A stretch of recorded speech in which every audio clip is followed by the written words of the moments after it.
자, 우리 다 같이 사도신경으로 신앙 고백하겠습니다.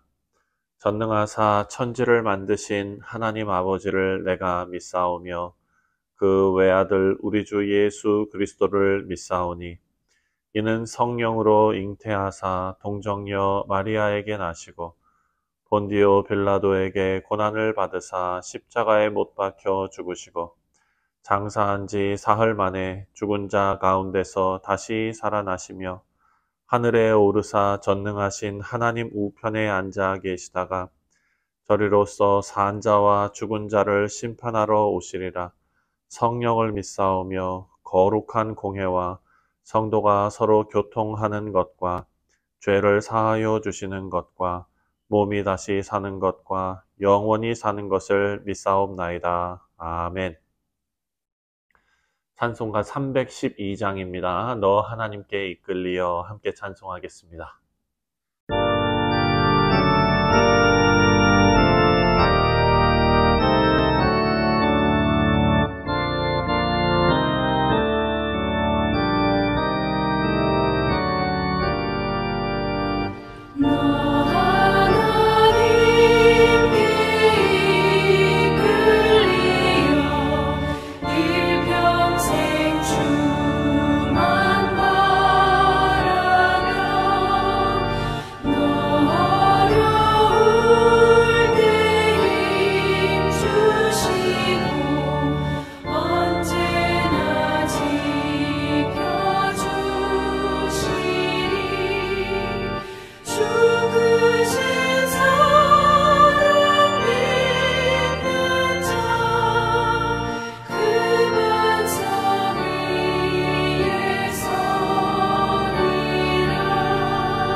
오늘 우리가 함께 묵상할 하나님의 말씀은 여호수아 6장 8절부터 마지막 27절까지 말씀입니다.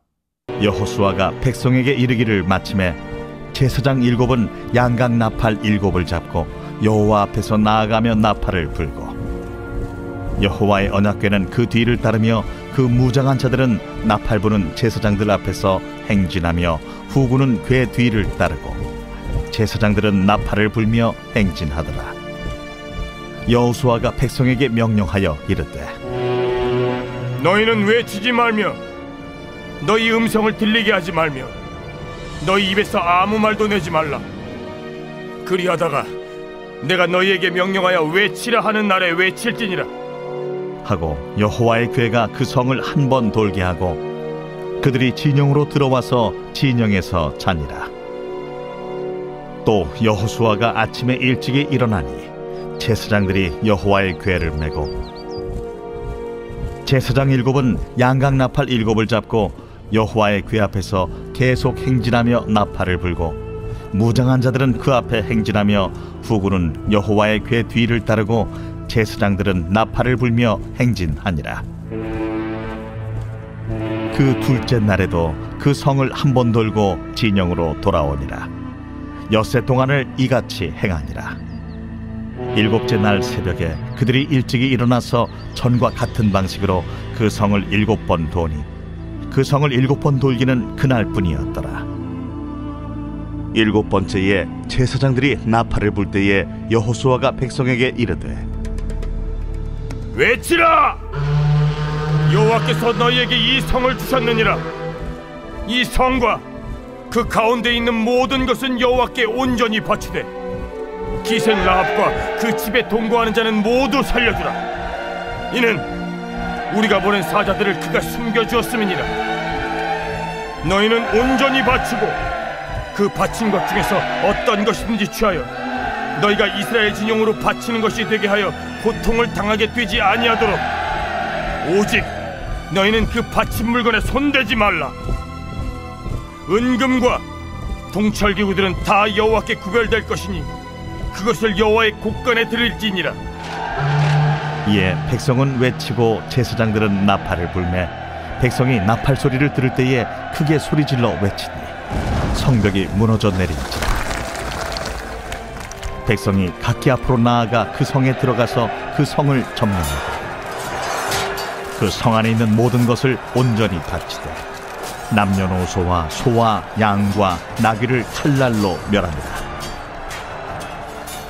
여호수아가 그 땅을 정탐한 두 사람에게 이르되 그 기생의 집에 들어가서 너희가 그 여인에게 맹세한 대로 그와 그에게 속한 모든 것을 이끌어내라 하매 정탐한 젊은이들이 들어가서 라합과 그의 부모와 그의 형제와 그에게 속한 모든 것을 이끌어내고 또 그의 친족도 다 이끌어내어 그들을 이스라엘의 진영 밖에 두고 무리가 그 성과 그 가운데에 있는 모든 것을 불로 사르고 은금과 동철기구는 여호와의 집 곳간에 두었더라.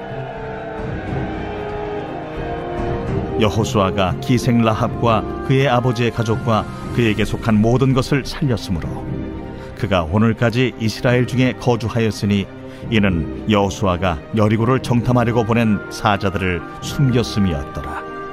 여호수아가 그때에 맹세하게 하여 이르되 누구든지 일어나서 이 여리고 성을 건축하는 자는 여호와 앞에서 저주를 받을 것이라.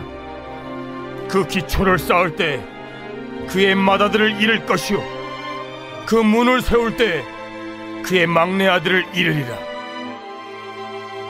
여호와께서 여호수아와 함께 하시니 여호수아의 소문이 그 온 땅에 퍼지니라.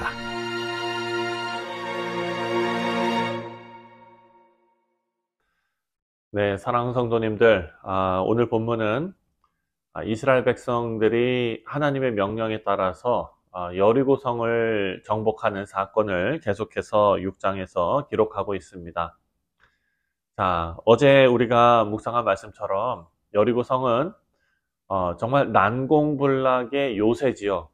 하지만 하나님의 방법대로 순종했던 이스라엘은 완전한 승리를 경험하게 됩니다. 그래서 어제 우리가 생각했던 것처럼 이 승리는 어떤 군사적인 전략이나 인간의 능력이나 이것이 아니라 전적으로 하나님의 계획과 그리고 하나님의 능력에 의한 승리였다라는 것을 말씀은 계속해서 강조하고 있습니다. 오늘 본문에서도 마찬가지입니다. 오늘 본문에서도 계속해서 7이라는 숫자가 등장을 합니다. 여호수아 6장 전체에서 7이라는 숫자는 모두 총 14번 등장합니다. 근데 오늘 본문 8절부터 27절에서만 11번이 나옵니다. 여리고성의 함락이 하나님의 완전한 계획 속에서 이루어졌다라는 것을 지금 강조하고 있습니다.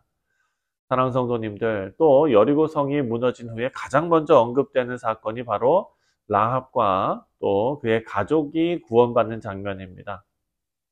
하나님은 라합이라는 어떤 비천한 여인과 약속을 하시고 또 그 약속을 신실하게 지켜내셨습니다. 사랑하는 성도님들, 하나님의 은혜가 얼마나 깊고 놀라운지 오늘 본문이 우리에게 알려주고 있습니다. 우리가 잘 아는 대로 예수님께서는 길 잃은 양 한 마리를 찾으러 떠나셨던 그 목자의 마음을 우리에게 알려주셨습니다. 하나님께서는 한 영혼을 귀하게 여기고 또 구원의 역사를 이루어 가시는 것을 말씀을 통해서 깨닫게 됩니다. 자, 이제 오늘 본문 말씀에 더 깊이 들어가서 이스라엘 백성이 하나님의 명령에 따라서 여리고성을 도는 장면이 이제 기록되어져 있습니다. 여호수아는 하나님의 말씀을 듣고 제사장들과 백성들에게 명령을 전달했는데 그 제사장들은 여호와의 언약궤를 메고 7 양각 나팔을 들고 앞장섰고, 또 7이라는 단어가 나오죠. 또 백성들은 조용하게 그 뒤를 따라갔습니다. 여리고성 주위를 도는 과정에서도 7이라는 숫자가 계속 강조가 되는데요. 제사장 7명이 7개의 나팔을 들고 7일 동안 성을 돌면서 마지막 날에는 7번을 돌았습니다. 자, 8절 말씀에 여호수아가 백성에게 이르기를, 마침에 제사장 7은 양각 나팔 7을 잡고 여호와 앞에서 나아가며 나팔을 불고 여호와의 언약궤는 그 뒤를 따르며. 자, 이 숫자 7은 성경에서 완전수라는 것은 여러분 잘 알고 계실 것입니다. 완전성과 완성을 상징하는 숫자죠. 하나님께서 6일 동안 천지를 다 창조하시고 완벽하게 창조하시고 7일째 안식하셨던 것처럼 여리고성의 함락도 하나님의 완전한 계획 속에서 완전하게 이루어진 사건이다라는 것입니다. 여러분, 이 숫자의 반복이 하나님께서 여리고성 정복이 인간의 전쟁이 아니라 하나님의 주권적인 완전한 역사라는 것을 우리에게 알려주고 있습니다. 여러분, 이 과정에서 이스라엘 백성들은 어떻게 했습니까? 침묵 속의 행진을 이어갔습니다. 침묵 속의 행진을 이어갔다. 여러분, 나팔 소리 외에는 아무 소리도 내지 않고 하나님께 대한 철저한 믿음과 순종의 모습으로 따라가고 있는 겁니다. 여러분, 우리는 종종 문제를 해결하려고 우리가 할 수 있는 모든 말을 다 하거나 우리가 할 수 있는 모든 행동을 다 하려고 애쓰지 않습니까? 하지만 여기에서 이스라엘이 하나님께서 모든 것을 주관하신다라는 믿음의 표현으로 제사장들과 그 나팔 소리를 따라 걸어가는 장면을 우리는 늘 기억해야 할 것입니다. 오늘날 우리 신앙에서도 이 숫자 7의 상징처럼 하나님께서 우리의 삶의 모든 영역을 완전하게 주관하신다라는 사실을 믿고 믿음으로 나아가는 우리 모두가 되시기를 주님의 이름으로 축원드립니다. 하나님의 계획 속에서 이루어지는 모든 일들은 결코 실수가 없고 하나님의 완벽한 시간 안에서 성취될 줄 믿습니다.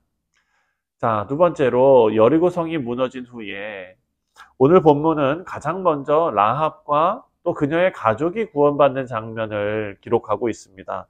17절에 이 성과 그 가운데 있는 모든 것은 여호와께 온전히 바치되 기생 라합과 그 집에 동거하는 자는 모두 살려주라. 이는 우리가 보낸 사자들을 그들이 숨겨 주었음이라. 아멘. 라합은요, 이스라엘의 정탐꾼들을 숨겨주면서 하나님께 대한 믿음을 보였습니다. 라합은 가나안 사람이지만 하나님의 약속과 그리고 언약에 포함될 자격이 전혀 없는 사람이었지만 하나님은 그 라합의 믿음을 보시고 구원을 약속하셨습니다. 그리고 오늘 본문에서 그 약속이 온전히 이루어집니다. 23절부터 25절을 보면 정탐한 젊은이들이 들어가서 라합과 그의 부모와 그의 형제와 그에게 속한 모든 것을 이끌어내고 또 그의 친족도 다 이끌어내어 그들을 이스라엘의 진영 밖에 두고 무리가 그 성과 그 가운데 있는 모든 것을 불로 사르고 금, 은과 동철, 기구는 여호와의 집 곳간에 두었더라. 여호수아가 기생 라합과 그의 아버지의 가족과 그에게 속한 모든 것을 살렸으므로 그가 오늘까지 이스라엘 중에 거주하였으니 이는 여호수아가 여리고를 정탐하려고 보낸 사자들을 숨겼음이더라. 아멘. 자, 라합의 구원은요, 하나님의 은혜를 분명하게 보여주고 있습니다.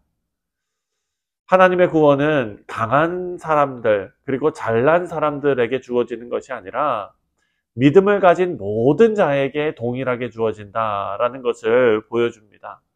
라합은 구원받는데 그치지 않습니다. 이스라엘 백성의 공동체 안에서 함께 살아가며 하나님의 구원의 역사에 동참하는 삶을 살게 된 것입니다.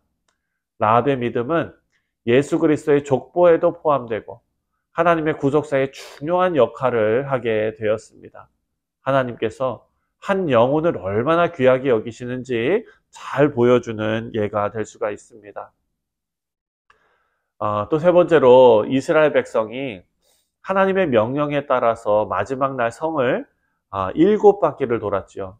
그리고 나팔을 불면서 큰 소리로 외치었을 때 여리고 성벽이 다 무너졌습니다. 20절입니다. 이에 백성은 외치고 제사장들은 나팔을 불매 백성이 나팔 소리를 들을 때에 크게 소리질러 외치니 성벽이 무너져 내린지라. 백성이 각기 앞으로 나아가고 그 성에 들어가서 그 성을 점령하고. 아멘. 이것은 정말 완벽한 승리였습니다. 여리고 성의 함락은 전적으로 하나님의 능력입니다. 인간적으로 보면 불가능한 일이죠. 어떻게 그 두껍고 그 튼튼한 성이 나팔 소리와 사람들의 함성에 다 무너질 수가 있었겠습니까? 이 승리는 이스라엘 백성이 하나님 말씀에 철저히 순종한 결과물입니다. 26절에 여호수아가 그때 맹세하게 하여 이르되 누구든지 일어나서 이 여리고 성을 건축하는 자는 여호와 앞에 저주를 받을 것이라. 그 기초를 쌓을 때에 그의 맏아들을 잃을 것이요 그 문을 세울 때에 그의 막내 아들을 잃으리라 하였더라. 아멘. 사랑하는 성도님들, 지금 저주를 합니다. 하나님의 심판이 한 도시의 멸망에 끝나는 것이 아니라 하나님의 거룩함과 공의가 이루어지는 사건이다라는 것을 지금 말하고 있는 것입니다. 여러분, 하나님의 계획은 문제 해결하는데 그게 목적이 아닙니다. 우리의 삶을 거룩하고 온전하게 만드시는 데 있는 것입니다. 그래서 무너져버린 여리고성이 의미하는 것은 도시의 멸망이 아니라 하나님의 거룩함입니다. 그런데 그것을 그 성벽을 다시 세우는 일로 하나님의 거룩함을 훼손하게 된다면 재앙이 있게 될 것이다 라는 말을 하고 있습니다. 사랑하는 성도님들, 하나님의 완전한 승리가 오늘 말씀에 기록되어져 있고 또한 하나님의 은혜의 약속이 오늘 본문 말씀에 나타나 있습니다. 오늘 본문은 여리고성의 함락을 통해서 하나님의 완전한 승리와 은혜를 우리에게 가르쳐주고 있습니다. 다시 한번 말씀드리자면 이 숫자 7이라는 단어가 계속해서 반복이 되었는데 하나님의 완전한 계획과 승리, 그리고 이 성의 함락은 하나님의 완벽한 섭리로 이루어진 사건이다 라는 것을 우리에게 강조합니다. 그리고 라합과 그녀의 가족의 구원은 하나님께서 얼마나 한 영혼을 귀하게 여기시는지 그 은혜가 모든 사람에게 열려있다라는 것을 우리에게 알려줍니다. 마지막 세 번째로 여리고 성이 무너진 것은 우리가 하나님의 명령에 순종할 때 완전한 승리를 경험할 수 있다라는 것을 가르쳐주고 있습니다. 여러분, 우리 삶에도 여리고 성과 같은 거대한 문제들이 있을 수 있죠. 하지만 하나님 방법대로 순종하고 나아갈 때 하나님의 완전하고 완벽한 승리와 은혜를 경험하실 수 있으리라 믿습니다. 이 믿음으로 순종하며 하나님 승리를 함께 누리시는 우리 뉴욕 성실 장로교회 모든 성도님들 되시기를 주님의 이름으로 축원드립니다. 기도하겠습니다. 하나님 아버지, 은혜와 사랑에 감사를 드립니다. 이스라엘 백성들이 믿음과 순종으로 하나님 앞에 나아갔을 때에 인간의 방법이 아니라 완전하신 하나님의 방법으로 그 성벽이 무너졌던 것처럼 하나님, 우리의 인생에서도 온전히 주를 의지하는 자가 누리는 하나님의 인도하심과 보호하심을 우리 모두가 다 경험케 하여 주옵소서. 오늘 하루도 하나님께서 함께하여 주실 줄 믿사오며 주 예수 그리스도의 이름으로 기도하옵나이다. 아멘. 하늘에 계신 우리 아버지여, 이름이 거룩히 여김을 받으시오며 나라가 임하시오며 뜻이 하늘에서 이루어진 것 같이 땅에서도 이루어지이다. 오늘 우리에게 일용할 양식을 주시옵고 우리가 우리에게 죄 지은 자를 사하여 준 것 같이 우리 죄를 사하여 주시옵고 우리를 시험에 들게 하지 마시옵고 다만 악에서 구하시옵소서. 나라와 권세와 영광이 아버지께 영원히 있사옵나이다. 아멘. 네, 사랑하는 성도님들, 오늘 수요일은 예배를 위해서 기도하는 날입니다. 오늘 우리가 묵상한 말씀처럼 하나님을 의지하고 순종하고 믿음으로 나아가는 삶의 예배를 하나님 앞에 올려드릴 수 있도록 위해서 기도해 주시고, 또 오늘 있을 수요 성경 공부, 또 인도하시는 우리 원로 목사님과 가정을 위해서, 사역을 위해서 함께 기도하도록 하겠습니다. 다 같이 기도합니다.